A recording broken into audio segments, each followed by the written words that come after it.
Bantu benkosi linjani namhlanje? Sithemba liphilile bakwethu noma lingaphi khonale kithi kumbe emhlabeni jikelele. Okhuluma phambi kwenu indladla inkosi ephuma eofisini yenkosi lapha ubayethe inkosi yethu uBulelani kaLobhengula kaMzilikazi. Wena wendlovu ndaba ezitha bakwethu namhlanje nguhlaka 9 June. Kunengi okungathi kuyahamba kodwa ngiqala ngendaba engathi zijiyile bakwethu njoba kade sonke silalele sibona amakhosi ekhothama. Siqala mhla ka 30 May sabona khonale indunankulu yabo ngale yamangoni eChipata Eastern Zambia inkosi uMphezeni the 4th ukhothame mhla ka 30 May. Ihofisi yethu ikhuphile incwadi yafika khonale iduduza umndeni, iduduza isigodlo, iduduza isizwe samangoni sonke jikelele njoba sasikhonale bafowethu. Sonke sijabula nje esinqusile ngombuthano wenqwala sakholisa. Nxa ngikhumbula nje ngibona indoda engathi yayiqinile iziqinisa kakhulu. Isizwe simthanda lokya. Sithi sixoxa khona phayana inkosi sithi hayi kungaba kahle bafowethu uthi ngifike kini lani lenze inqwala koBulawayo. Kodwa kwagqizelela wathi hayi inqwala ibizwa inkosi ehlezi esihlalweni. Yikho ke nxa selidlakho lokho nxa kukhona njoba ngiyabona ukuthi kukhona lifikile lo Mzilikazi la. Yikho ke kungaba kahle ukuthi phambilini lami lingquse kwaBulawayo. Ngibone ukuthi lani ligiya kanjani njoba namhlanje libone amabutho ami awengoni bechaya. Bantu benkosi lokhuyana kwakuqeda amalawulo nxa ubona nje inwele ngathi ziyaphakama ubona isizwe lesiyana. Yikho ke hayi bamhlanyelile izolo. Inkosi uthiwa yenza njalo. Bamhlanyelile izolo khonale. Ngibala nje amabhuku lapha ukuthi kade kule ndoda eyayechaya uphondo. Wachaya uphondo kwadlulisa i2 hours. Lokho eyiqongisa emayezini khonale. Labana abantu babambile isintu sabo kakhulukazi. Sithi sikubonile khonoko cha nanku ke omunye umbiko izolo. Sesithola umbiko ovela khonale kwaNdebele eMpumalanga ukuthi inkosi iNgwenyama uMakhasonke the 2nd usetshonile. Akusiqedile lokho. Hayi kusiqedile kakhulu ngoba sokuyisikhathi eside sisebenza leNgwenyama, sichicha leNgwenyama. Sukusele emuva khonale siqalisa into yethu. Kodwa yayikhwehlela yayigula nje kancane iNgwenyama. Ngicine ngiyibona esinquse khonale nyathemba December last year esinquse for idina sadla kahle. Indoda yasukuma yakhuluma endaweni yakhe kugcwele nje abantu. La kuduzane lesigodlo sakho kule nkamba yamabutho iArmy base eSouth Africa bafika khonapho. Sadla labo thina sihlezi kutafulele izikhulu ezikhokhela amabutho onke aweSouth Africa labo bekhona duzane. Kwaba lilanga elihle kakhulu. Yikho ke sidane kakhulu ukuzwa umbiko lo lakho lamanje ihofisi yethu ithumeze ugwalo ukududuza amaNdebele, ukududuza isigodlo, ukududuza amakhosi khonale ukuthi silani noma kanjani. Hayi imbiko nje ngathi ijile. Ngithe ukuthi ngiqale ngaleyo njoba thina singabantu bobuntu siqhubha lokho kakhulu. Lapha ke bantu benkosi ngizaqala ngendaba le ephambilini kwami lapha ukuthi hayi njoba sizwile umntana Nkosi laphana uBonman ukhuphile iaudio yangena kuma WhatsApp ekhuluma nje ethinta izinto ezithize kakhulu ngomumo okhona lapha eZansi lapha eningizimu ukuthi umumo lo unjani njoba sonke siyezwa kukhuluma ukuthi mhla ka 30 June mhlawumbe kungaba nzima ngoba khona nje abanye abafuna ukuthi bathi bamache bakhulume batshengisa uhulumende weSouth Africa ukuthi hayi kulezikhalazo ezinenginengi abafisa ukuthi bazibambe abafisa ukuthi uhulumende aziqoqe ngendlela yonke le iofisi yethu Madlabezulu ayithulanga njoba uB Khumalo waye ekhuluma ku-audio ayithulanga iofisi yethu kade lokho sichicha kakhulu siqale emuva sesibona umumo sachicha ezinkambeni zamapholisa sizama ukubonisana ukuthi mhlawumbe singasebenza njani labo kungahamba njani labo ngoba abantu benkosi bakithi bakhona la akumelanga siziphathe ngathi siyizinyamazana hayi bakhulume kahle labo amapholisa kodwa lokhu ukudala ubuhlobo baba ukudala ubuhlobo bantu benkosi into ekhona lakho sathinta abanye khona phana baphuma ku Home Affairs sidibana labo khona phana labo bekhuluma ngezincwadi sathi hayi asidingeni indlela esingaphila sonke la yizi izinto ezikhona kodwa lakho izolo uSomandla wavula enqalakatha yendaba ukuthi sadibana labanye abantu angeke singene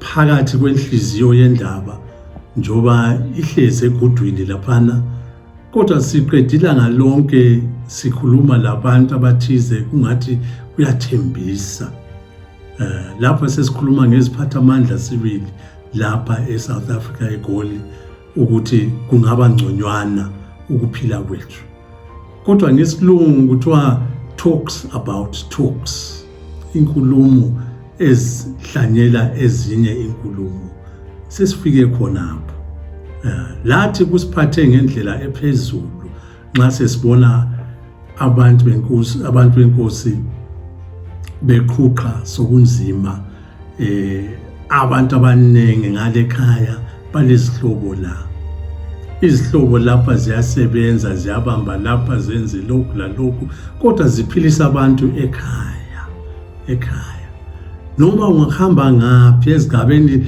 ezenduna ngaphi kwelakithi induna yonke izathi hayi abantu bami baphethwe izihlobo ngaphandle kwelizwe lakho ma uhamba nje ezigabeni imizi uyayibona iyazikhulumela imizi ukuthi lo muzi hayi kulabantu ngaphandle kwelizwe kuyavela kuyakhanya yikho ke hayi ngalelo ke lathi siyachicha la imisebenzi ikhona asoze siyekele kodwa sibona ngani kuyathembisa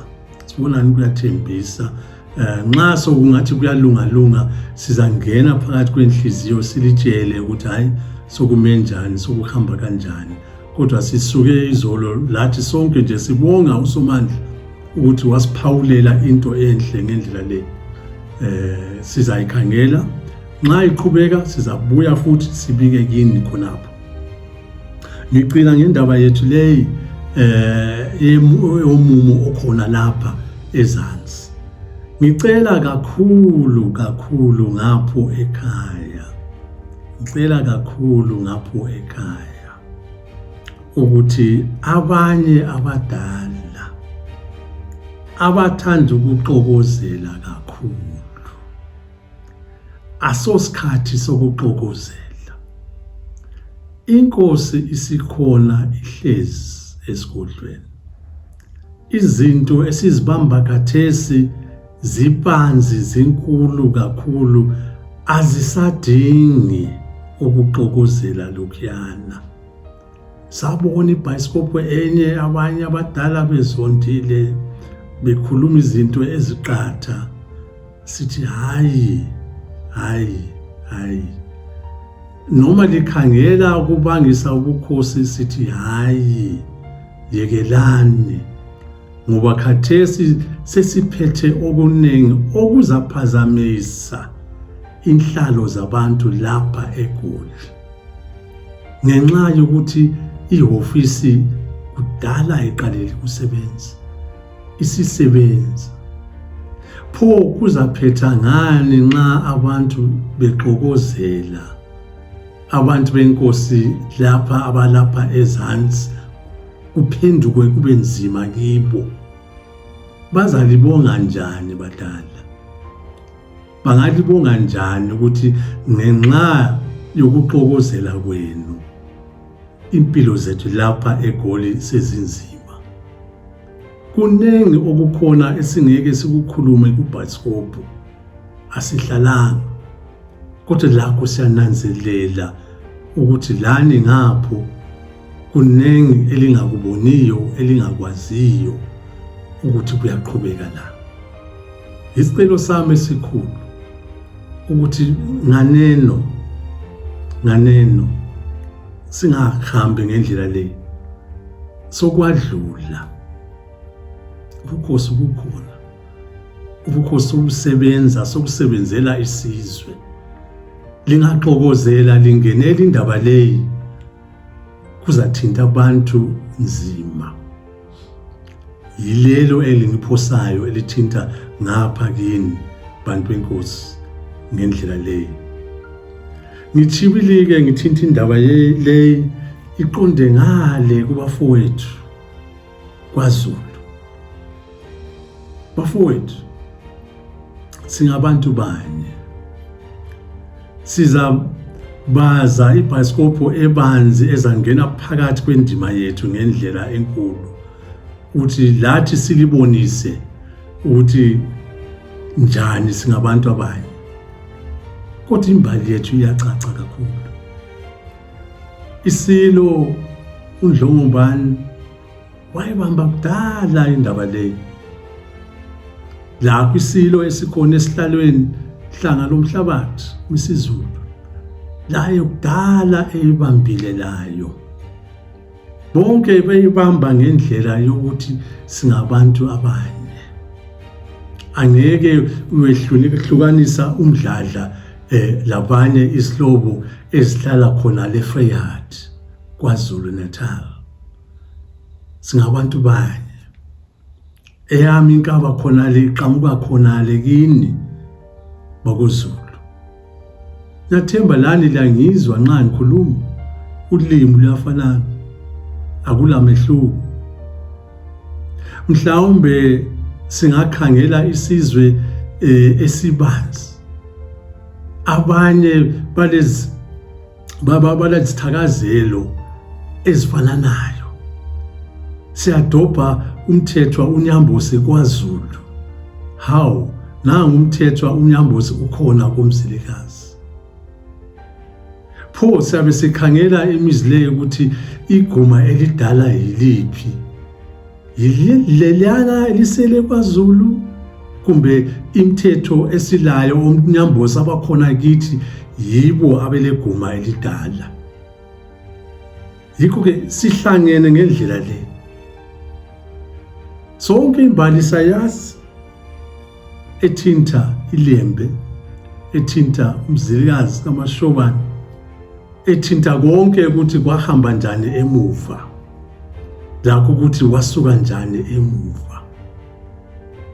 Into esiyiqondisayo yikuthi leyo kade ngiyithinta ukuthi iSilo uNdlongubani, iSilo uhlanga lomhlabathi, bavuma bathi lapha yikubisana kwezizwe, njenge sibisana nje umndeni nxa exabane, nxa amadoda phakathi komndeni kade besilwa, bazabiza ingwevu, woza lapha uthela amanzi, babisane labo madoda. Akula nkulumo yokubhadala.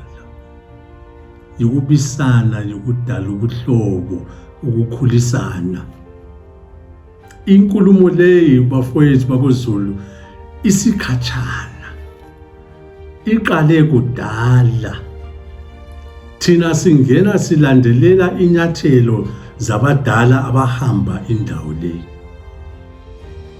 Yikho ke ngikhuluma lani bafowethu ukuthi hayi sizayifaka ibhasikopho ende ezathinta imbali yonke ukuthi uMzilikazi kaMashobane wasuka laphana kwaZulu nini, wangena eTransvaal nini, izimpi zonke zazihlasela uMashobane zikhona zilotshiwe phansi. Izigodlo zakhe eziningi khonapha eTransvaal, eFree State, khonapha eGoli siyazazi zibhaliwe. Noma uvula izincwadi eziningi uzathola amagama asuka kuMashobane.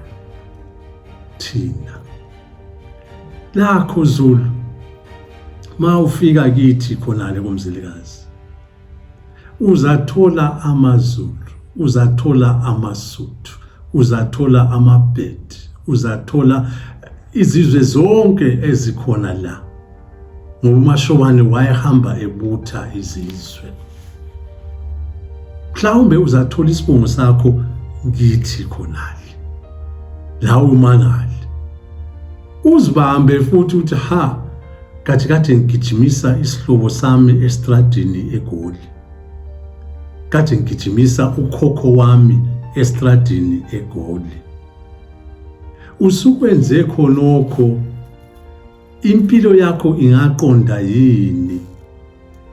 Phela lapha Zulu okhulumayo ngumdladla, inkosi yentaba zinduna engiphila ngendaba lezi ezinje, ukuthi hlonipha izihlobo zenu, hlonipha abantu bakini, ungenzi into embi kibo ucabanga ukuthi mhlawumbe wena ungathola umsebenzi njani. Ngiyakubuza, uzawuthola njani umsebenzi usuhlasele isihlobo sakho kanjani? Yikho ke lami ngiyalabhela kini bafowethu, ngiyakhuluma kini ukuthi asitholane sibonisane ukuthi hayi siyisizwe esikhulu.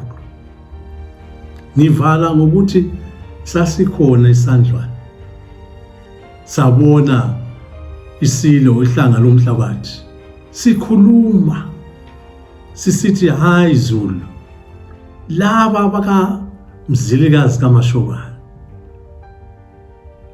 bonke laba esibathintayo abakaSoshangana, wabathinta wathi ngabantu bakithi. Waze wagqizelela ukuthi lami phela umazala Nkosi, umama wami udabuka eSwatini. Lithini ngakho? Lamvuma ngoba ngazibonela ngalawo amehlo, lamvuma ukuthi hayi kulungile. Yikho ke asibambeni lelo, kodwa ngiyagcina ngokuthi hayi sizayifaka ibhasikopho ende ezalandela izinyathelo zonke, lani lizibonele ukuthi imbali leyi kade singayazi. Kodwa iyadingakala ukuthi ngiyelule nje kancane, noma sizayingenela futhi kwesinye isikhathi. Indaba kade ikhulunywa kakhulu, indaba yenkomo ezasuka ngapha kuMzilikazi zisiya ngale kwaMaZulu. Hayi indaba leyi ilula, njoba ngithintile phakathi kwenkulumo yami ukuthi kwakuyikubisana kwezizwe ukuthi sihlangane kahle. Yikho ke mhla ka-2 April 2026 saphakama saya khonale kwaZulu, sesikhangela ukuthi hayi impahla lezi esizitholileyo, inkomo lezi singazithinta ziye khonale kwaZulu. Safika khona phayana sazibuka inkomo ezinhle kakhulu ezimangalisayo, kodwa indaba yenkomo leyi yayivele emuva, ngoba nangu-ke iSilo uNdlongobane wayithinta indaba le, bekhuluma bonke.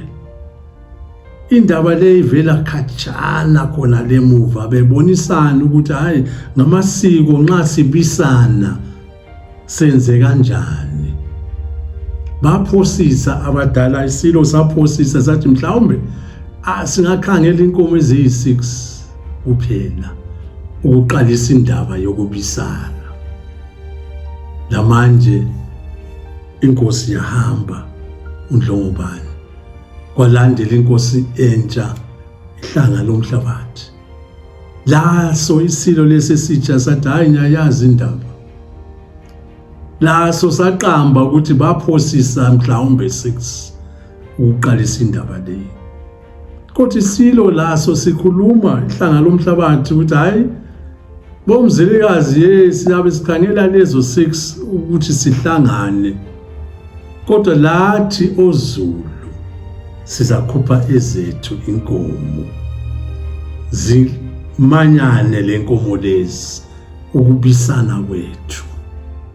Yikho-ke mhla ka-2 April zaphakama safika khona. Njoba kule mthetho ukuthi nxa kulesi into phakathi kwemhlambi yezinkomo akumelanga zihambe lapha lalapha o-foot and mouth, o-anthrax, obani, sazithola khonale kwaZulu. Zaphakama saziletha esigodlweni. Abanye abantu kade bekhuluma ngubani onikeze imvumo, ngubani babekhona, okunengi. Bantu benkosi, emhlabeni nxa izinto zisenzakala, uSomandla lo phezulu uyakhetha abantu bakhe abazaba khona ngelanga lelo. Isizwe sonke angeke singene phakathi kwendlu. Bazangena njani phakathi kwendlu? Bazayidabula indlu? Bathi gwaqa njani? Kakhulukazi nxa sesikhuluma ngendaba endala, amakhehla wonke bayicungulula bayiqeda du ukuthi kumele kwenziwe ngendlela leyo. Yikho-ke sakwenza lokhu mhla ka-2. Zifika khona phana iSilo uhlanga loMhlabathi, sabuka inkomo, sahleka, sajabula. Sathi hayibo, inkomo lezi azihambe kwakhangela. Laphana sizazigcina khona inkomo lezi ezinhle.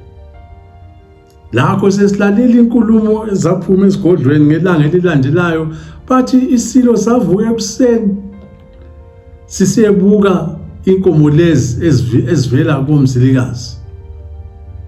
iSilo sitemeleza ukuthi nansi indaba enhle. Yikho-ke hayi singatheli inhlabathi esitshebeni. Uzasidla njani isitshebe sesigcwele inhlabathi? Into enhle leyo. Kodwa abantu benkosi ayipheli khonapho. Indaba yenkomo lezi iqala khonapho. Kulomsebenzi omningi ozalandela, ozaqhumana lenkomo lelungile. Yikho-ke